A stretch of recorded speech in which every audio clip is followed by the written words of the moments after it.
ওদিকে সোজা ভোলা মায়ের দোকানে যায়। ভোলা মায়ের দোকানে গিয়ে বলে, বাচ্চা আমাকে চিনতে পারছো? ভোলা মায়েরা বলে, না না, আপনাকে তো চিনতে পারলাম না, আপনি কে বলুন তো? বলে, আমি তোমাদের এখানে যে বিখ্যাত স্যাকরা আছে ওর বাবা। আসলে আমি তোমার দোকানের অনেক প্রশংসা এনেছি। তাহলে দুটো মিষ্টি খান। তারপর ভোলা ওরা দুটো মিষ্টি দিয়ে দেয়। বলে, বাচ্চা আমায় কালকে 500 মিষ্টি লাগবে, তুমি 500 মিষ্টি কালকে দিও, কেমন? কালকে আমি এই সময় আসবো। ভোলা মায়া বলে, বেশ বেশ, তাহলে 500 মিষ্টি আমি আপনার জন্য কালকে রেখে দেবো। তারপর গোপাল বাড়ি ফিরে যায়। পরের দিন ওই সময় স্যাকরার দোকানে স্যাকরার কাছে বলে, বাচ্চা আমি এসে গেছি, বাচ্চার গয়নাটা প্রস্তুত হয়ে গেছে? আচ্ছা, বলে, হ্যাঁ হ্যাঁ হয়ে গেছে তো, এই নেন। বাচ্চা শোন, আমি কিন্তু তোমার এখন থেকে দামটা দিতে পারবো না, কারণ আমার ছেলে বলল তুমি বৃদ্ধ বাবা হয়ে গেছো, তোমার বয়স হয়ে গেছে, আমি থাকতে কেন তুমি এর মূল্য দেবে? তুমি এখন নিয়ে শব্দ হয় না, আমি দিয়ে দেব, তাই আমার ছেলের কাছ থেকে মূল্যটা নিয়ে নাও, কেমন? বলে, বেশ বেশ। তারপর আচ্ছা চলো, আমি আমার ছেলের সাথে কোথাও বলে দিই, চলো। বলে স্যাকরাকে নিয়ে যায়। স্যাকরাকে দূর থেকে ভোলা মায়ের দোকানের সামনে ওখান থেকে চিৎকার করে ভোলা মায়েরা বলে, বাচ্চা তুমি তাহলে 500 দিয়ে দিও, কেমন? আলমোটা বলে, হ্যাঁ। বলে দেয় দূর থেকে না কিছু বুঝে। তারপর গোপাল বাড়ি চলে যায় আর স্যাকরা ওর নিজের দোকানে ফিরে যায়। গোপাল বাড়ি ফিরে এসে গিন্নিকে ডাক্তারকে, ও গিন্নি, গিন্নি দেখো দেখো তোমার জন্য কি নিয়ে এসেছি।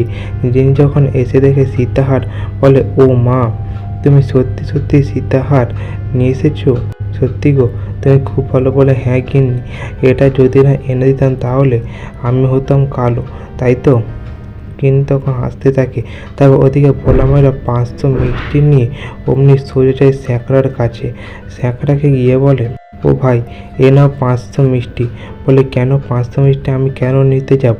বাবা যে বলিল তোমার 500 মিষ্টি লাগবে। বলে, আমার বাবা তো নেই, আমার বাবা তো মারা গেছে, আমার কাছ থেকে ওনার গয়না নিয়ে গেছে আর বলেছে তোমার কাছ থেকে 500 টাকা নিতে। বলে, মানে আমরা তো বাবার কোনো বর্ধমান থেকে আসেনি।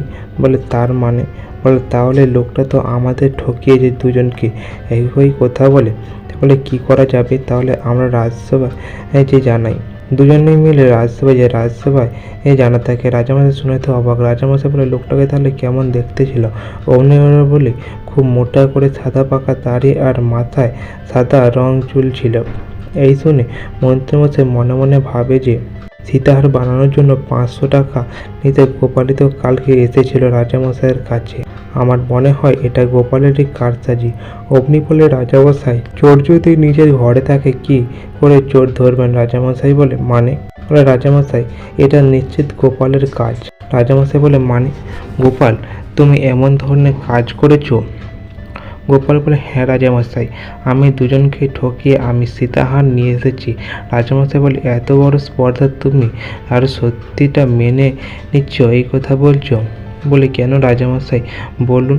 ওরা দুজনে লোক ঠকাচ্ছিল, তাই আমি বলেছিলাম যে দেখো তোমরা লোক ঠকাচ্ছ, এটা কিন্তু ঠিক না, আর আমি বলেছিলাম ওদেরকেও একদিন ঠকতে হবে। স্যাকরা বলেছিল 10 পুরুষ ধরে আমাদেরকে ঠকাতে পারে না, আর এখনও কেউ পারবে না, তাই ওরা বাজি রেখেছিল, আর ওই বাজিতে আমি ওদেরকে হারিয়ে দিয়েছি।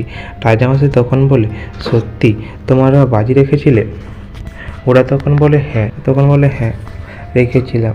বলে, তাহলে তো গোপাল ঠিক করেছে, তোমাদের বাজিতে হারিয়ে দিয়ে গোপাল জিতে হলো, এখন তো আর কিছু করার নেই, আর তোমরা যেটা লোক ঠকাচ্ছ ওটা যেটা না হয়, পরে আমি যদি আবার শুনতে পাই তোমাদেরকে আমি বেঁধে বন্দি করব, কিন্তু বলে দিলাম।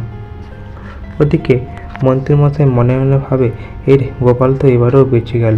রাজামশাই বলে, গোপাল, তোমার বুদ্ধি তারিফ করার মতো। গোপাল, এই খুশিতে আমি তোমাকে 1000 মোহর উপহার দেব।